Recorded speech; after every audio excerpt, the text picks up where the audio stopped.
हमारा चुनाव में लड़ना और किसी को हराना उद्देश्य नहीं। मेरा लक्ष्य समाज को विकसित करना है और वह तब होगा जब आप लोग सतीश भैया के साथ होंगे। मेरे भाई बहनों एवं साथियों, यह आपको भी पता है कि झूठ का अंधेरा चाहे जितनी भी मर्जी कोशिश कर ले, सच्चाई को चमकते सूरज को छुपा नहीं सकता।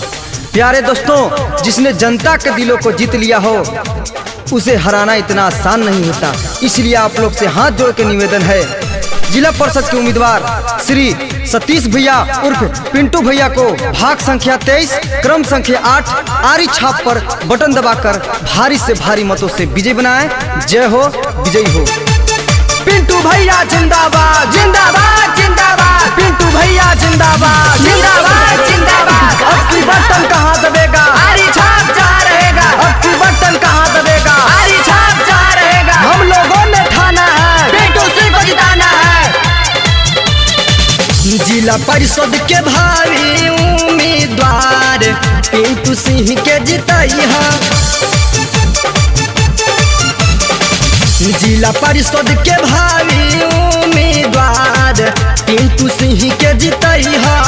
चुनाव चिन्ह आरी छाप बटा न दबा के अइहा। चुनाव चिन्ह आरी छाप बटा न दबा के अइहा। भाग संख्या 23 के उम्मीदवार पिंटू सिंह के जितैया। जिला परिषद के भावी उम्मीदवार पिंटू भैया के जितैया। करकाट की जनता जिंदाबाद जिंदाबाद जिंदाबाद, करकाट की जनता जिंदाबाद जिंदाबाद जिंदाबाद। जीतेंगे भाई जीतेंगे, पिंटू भैया जीतेंगे। जीतेंगे भाई जीतेंगे, पिंटू भैया जीतेंगे। अब की बटन कहाँ दबेगा, आरी छाप जा रहेगा। इनके जितैया खूबे करी है विकास हो। नाली बनवई है ढलवई है पीसीसी झकास हो। इनके जितैया खूबे करी है विकास हो। नाली बनवई है ढलवई है पीसीसी झकास हो। माथावा पहाथावा रखी के राथा वाके आगे बढ़ई हा। माथावा पहाथावा रखी के राथा वाके आगे बढ़ई हा। जिला परिषद के भावी उम्मीदवार पिंटू भैया के जितैया।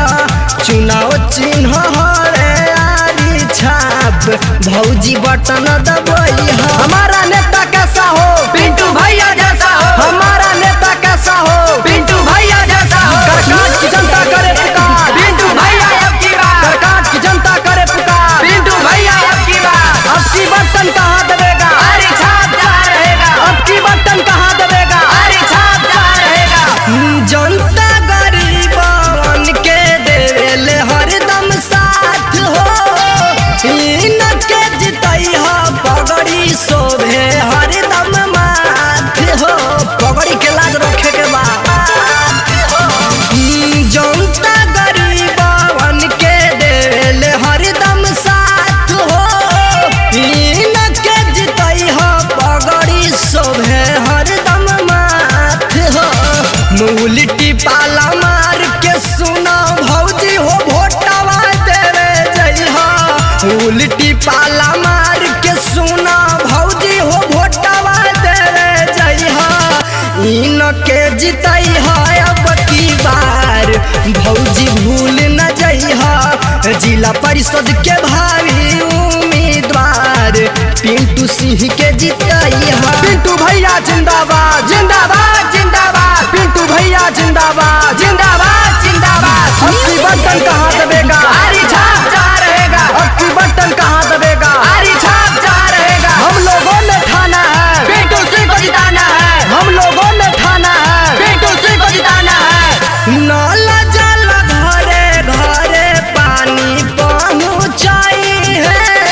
वृद्धा पेंशन घरे घरे कॉलोनी दीवाई है। संगमर के टाइल्स लगे भौजी। नल जल घरे घरे पानी पहुँचाई है।